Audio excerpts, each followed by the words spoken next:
All right, I was gonna wait to do this until all the security stuff was done around the house. Uh, this could take all day and all night, and I still haven't done my treadmill today or anything. So apologies for the noise and all that, but it is what it is for today. Vasilevsky will be replacing Rask at the All Star game because nobody's going. I think we're to that point now. Chris Letang was named as the team captain for the Metro Division, which tells me he'll probably back out as well. I don't know. It's getting to the point where it's ridiculous, isn't it? All these guys going, I'm not going. My cat's gonna be sick that day. I wanted to go, but the placement of the sun in the sky, and there's this thing with the stars, and then Mercury's going into retrograde, so I don't do any exhibition games when Mercury's in retrograde. It's bad for my diet, and I just don't want to go. So yeah, this is where we're at. Oh, and in other news, Morgan Rielly's out for a minimum of 8 weeks with a fractured foot. Now, I didn't mention this in the first video because it wasn't reported until after it was done, but don't worry, I've got your future news ready. We are set. Okay? Because not being psychic I've been holding back. There is some psychic there, and I'm going to get to it. But Morgan Rielly being out for 8 weeks is not a joking matter. If you're a Leafs fan, that is a huge blow to that blue line. And for a team that's in a dogfight in the Atlantic for a playoff spot, they have Tampa ahead of them, Boston ahead of them, and Florida at their heels. That's tough. That's a really tough loss. I don't know how you absorb that. The amount of ice time that he has, that offense from the blue line, I don't know how you replace that. Sandin certainly cannot replace that. I like Rasmus Sandin a lot. He can't be Morgan Rielly right out of the gate. And the Matt Tkachuk story keeps giving. So, and again, we look at this from a different point of view, and you know, people are like, oh, you're defending Tkachuk. Well, not really. I'm just saying Tkachuk went out there and did what he is paid to do. He went out there, he aggravated Cassian and made him snap. Cassian snapped. Tkachuk decided I'm not dropping the gloves with him. Tkachuk was asked about it today, and he said he's not fighting Cassian. Now everybody's talking about him turtling and everything. So I went to hockeyfights.com, and it had it listed that he had 7 fights in his career. The most recent one it had listed was from January of 2019. Now, so it didn't list the Darcy Kemper one from the Arizona game. And of course, it's actual fights and not just roughing and whatnot. And he's had 7 fights according to hockeyfights.com. I looked for any other statistics I could find, and Drop Your Gloves is gone now. So I like Drop Your Gloves. That was a good site. But, you know, websites do change. It wasn't always cap friendly, right? So I think maybe it's time to start looking at a change in the rules. Look way back. Way back in the Wayback Machine, I got mad. Really, really mad when Nazem Kadri ran over Daniel Sedin while Sedin's taking a shot on net. And Sedin didn't have his head up or anything because he's taking a shot on the net. And people said to me, hey, that's a legal hit. You can take that. He just flattened Sedin. And there was some concern for me as a Canucks fan that Sedin could get hurt.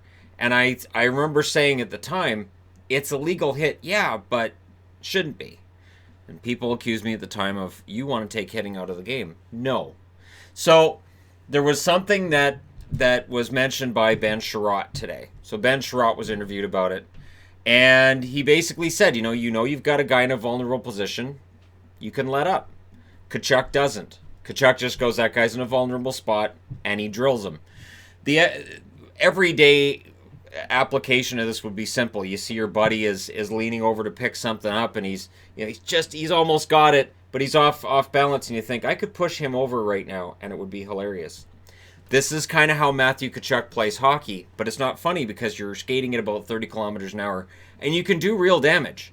So I understand why Cassian got up looking for him. I also understand what Tkachuk was doing. So if you change the rules, made a change, I'm not talking about taking hitting out of the game. I'm talking about letting up. I'm talking about those times that you see a guy go in and absolutely plaster somebody into the boards. And it's a vicious, violent hit, but it's legal. So I'm not talking about boarding. I'm not talking about cross-checking. I'm not talking about interference. I'm talking it is a legal hit. But we look at that and we go, well, it's legal, but it shouldn't be. And if you look back decades, we saw that with the Paul Correa hit where he got run over by Scott Stevens. Legal hit at the time. But should it be? Eric Lindros run over by Stevens, and he's admiring his pass, he's in the trolley tracks, he shouldn't have been there. And basically, because of where he was, and because he's admiring his passer, he's got his head down, Stevens has every right to run up and just smash him as hard as humanly possible. And now we've got, if the head's the principal point of contact, nope. That wasn't the case back then. That wasn't a rule back then. So we've changed the game to make it safer. Is it time to make it so that those hits aren't a gray area that you can say, yeah? Because I've seen people say, well, it's charging. Is it charging when you go in to challenge a guy who is battling for the puck?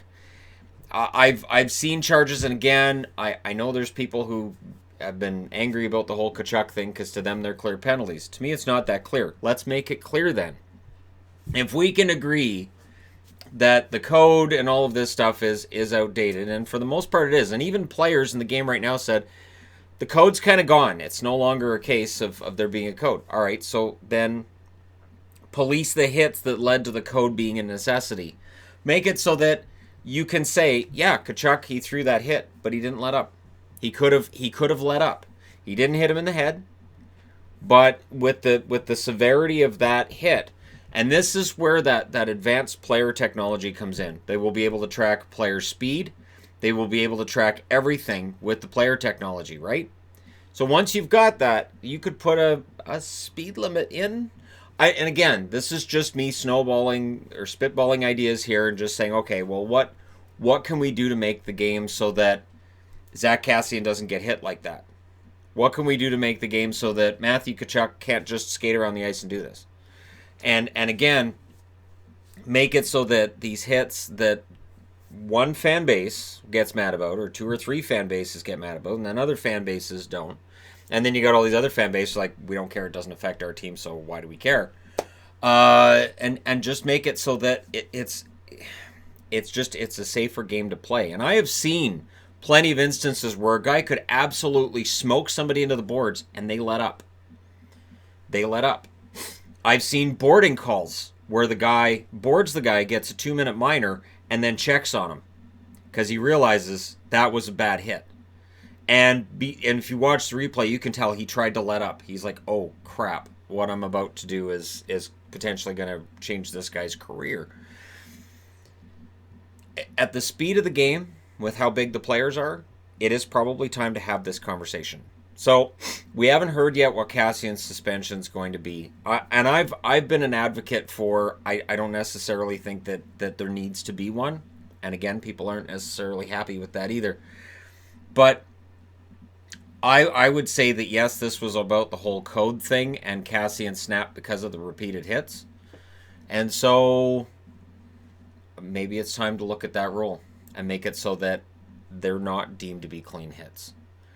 It's not about taking hitting out of a game of hockey. It's about the fact that, so let's just say he doesn't contact Kassian's head at all. Let's just take that out. The way that Kassian spun around like that can cause trauma as well. And just the sheer violence of the hits can cause trauma as well. I know it's not going to be a popular idea, but maybe it is time to change the rules a little bit and tweak it. Because at the start, when they were, if the head's the principal point of contact, there were plenty of people who said, oh, come on.